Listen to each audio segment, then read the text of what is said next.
Donc on va passer à l'intervenant suivant, qui est Vincent Jacques Le Seigneur et qui doit nous rejoindre par visioconférence. Donc je ne sais pas si vous pouvez l'activer pendant que je fais une présentation rapide. Donc Vincent est à l'origine un expert en politique publique de l'environnement qui a été pendant 15 ans journaliste dans la presse écrite. Puis il a rejoint la ministre de l'Environnement et de l'Aménagement du Territoire en 1997 pour participer à son cabinet. Ensuite, il a dirigé plusieurs institutions comme l'Institut français de l'environnement, l'IFEN, le Centre national des statistiques de l'évaluation des politiques publiques, l'EPA. En 2006, il a été secrétaire général de l'Institut national de l'énergie solaire, l'INES. Et depuis 2016, il est président d'Observer. Observer, c'est l'Observatoire des énergies renouvelables, éditeur des principaux magazines professionnels du secteur et du baromètre européen des énergies renouvelables, et président également de la Fondation Énergie pour le Monde, qui depuis 30 ans apporte de l'électricité renouvelable dans les pays en développement. Depuis 2019, il est directeur général de cette fondation, la Fondem. Et par ailleurs, depuis 18 ans, Vincent est maître de conférences à Sciences Po, avec 2 spécialités, les énergies renouvelables et la transition énergétique, et les enjeux de l'environnement dans la construction européenne. Enfin, il exerce de nombreuses responsabilités associatives. Donc si ça marche, oui, ça marche, on te voit très bien. Bonjour Vincent. Bonjour. On va te laisser la parole pour nous présenter à la fois Observer et la Fondem. Merci Dominique, bonjour à toutes et à tous. Je suis vraiment désolé de ne pas être parmi vous, mais depuis hier soir, tardivement, je suis qu'à contact.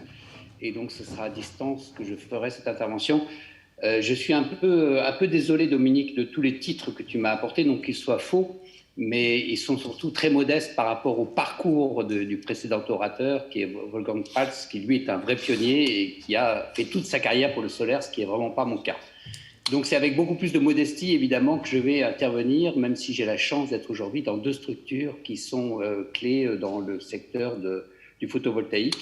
Je fais juste une petite remarque par rapport à la dernière intervention qui a précédé. Il y a en France des centres de recherche. J'ai été 10 ans à l'Institut national de l'énergie solaire, certes financé par le CEA, mais l'INES est un des plus beaux outils de recherche photovoltaïque au monde, avec l'IPBF évidemment. Donc non, on n'a pas à rougir, nous avons de véritables qualités dans notre beau pays de France, même s'il y a des soubresauts économiques et politiques. Je ferme la parenthèse. Alors oui, j'ai Observer et la Fondem. Observer, si moi je suis récent dans le secteur du solaire, ça fait que 10 à 15 ans que j'y travaille. Observer existe depuis 1979, donc Wolfgang connaît Observer depuis fort longtemps, puisque depuis 40 ans, Observer produit de la formation dans le domaine du photovoltaïque. Quelques remarques je ne vais pas vous faire de la publicité pour la maison, ça n'a pas d'intérêt, puis vous retrouverez sur notre site toutes les publications, mais pour illustrer, je crois, les mutations du secteur photovoltaïque, on peut raconter l'histoire d'Observer. D'abord, c'est une association de 1901, ce n'est pas une entreprise privée, c'est la propriété de personnes. Moi, je suis un président élu et donc révocable à tout moment. Et c'est un lieu où échangent les principaux acteurs du secteur, entreprises, collectivités locales, associations ou simples citoyens. La force d'Observer, c'est d'abord son indépendance. Nous ne sommes liés à aucun intérêt. Et d'ailleurs, parfois, certains matins, je rêve d'être adossé à une grande banque qui arrête de faire des cauchemars financiers pour assurer notre équilibre. Non, nous resterons indépendants et c'est bien la force d'Observer. Deuxième remarque sur Observer, qui montre bien aussi comment le secteur du photovoltaïque a évolué ces dernières décennies, l'évolution de nos titres. En fait, à Observer, il y a des publications et historiquement, ces publications s'appelaient système solaire. Et là, on a bien la conception de Wolfgang avec le solaire qui embrasse finalement toute la question énergétique. Ça s'appelait Système solaire, et puis dans les années 2000, c'est devenu le journal des énergies renouvelables, élargissant ainsi le spectre aux autres énergies renouvelables. Et puis, 2 fois par an, il y avait des numéros spéciaux sur le photovoltaïque ou sur l'éolien. Lors de mon arrivée, conscient de l'importance prise par ces 2 filières émergentes, qui étaient le photovoltaïque et l'éolien, nous avons décidé de renverser la vapeur et de faire de ces 2 filières 2 magazines indépendants qui paraissent de façon périodique, et de garder évidemment le journal des énergies renouvelables. Demain, je crois que la prochaine évolution que je pressens, c'est qu'il faudra que nous transformions ce dernier titre en journal de la transition énergétique. Troisième remarque sur ces publications, c'est sur son contenu. moi, j'ai regardé les anciens numéros là, de système solaire et c'est vrai qu'on était sur de l'innovation techno, de petites expérimentations. Je suis certain que ce soir, Marc Jeliska nous parlera de Phébus. Ben voilà, c'était les pionniers du solaire avec des installations ici et là, ponctuelles, avec des technos qui, certes, du point de vue de la physique, fonctionnaient, mais qui restaient très onéreuses et donc pas très accessibles.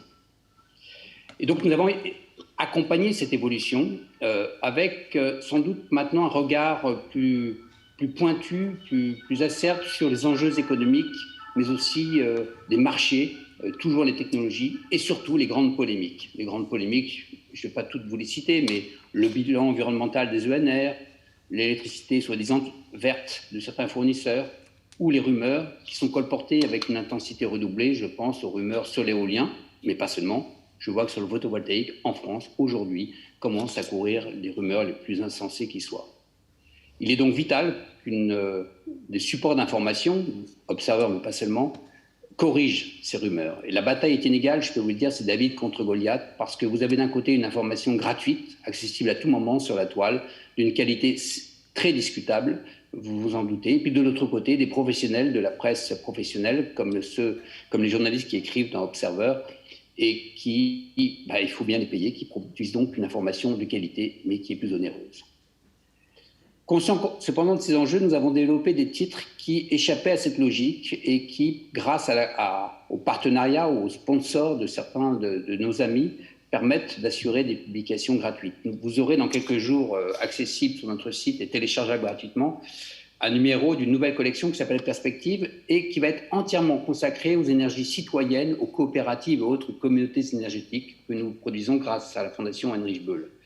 C'est très clairement le signal d'une évolution majeure du secteur. Certes, les technologies, grâce aux instituts de recherche et aux industriels, vont continuer à évoluer, mais c'est d'abord et avant tout aujourd'hui une question sociétale pour assurer cette transition énergétique. Le sujet, c'est moins la techno et plus les hommes et les femmes qui réinventent les circuits courts de l'énergie qu'autorise le solaire, qui par définition est une énergie répartie. Alors, je n'en dirai pas plus sur nos publications, mais un mot encore sur Observer, avant de vous parler de la Fondation, pour vous dire qu'Observer, c'est évidemment pas qu'un éditeur de presse, c'est aussi un bureau d'études au sens premier du terme, qui fournit des études à travers des baromètres, les principaux baromètres du secteur. Je ne vous en citerai que deux, parce que ces deux-là adressent en particulier le domaine du photovoltaïque. Il y a d'abord le baromètre des énergies électriques renouvelables que nous publions en France, que nous publions chaque année, généralement en janvier, avec le soutien de l'ADEME et de la FNCCR, et qui est donc, grâce à eux, accessible à tous en ligne. Il fournit des données précises, des analyses qui permettent d'avoir une vue complète sur l'évolution des ENR électriques dans notre pays, et en particulier du photovoltaïque. Pour vous dire notre indépendance, nous avons, avec un certain plaisir malin, démontré que la France était à la remorque de toute l'Europe dans notre dernier baromètre en janvier dernier. Et puis nous publions aussi l'incontournable baromètre européen des énergies renouvelables, Observer, que nous réalisons là aussi chaque année, et ce depuis plus de 20 ans, pour le compte de la Commission européenne.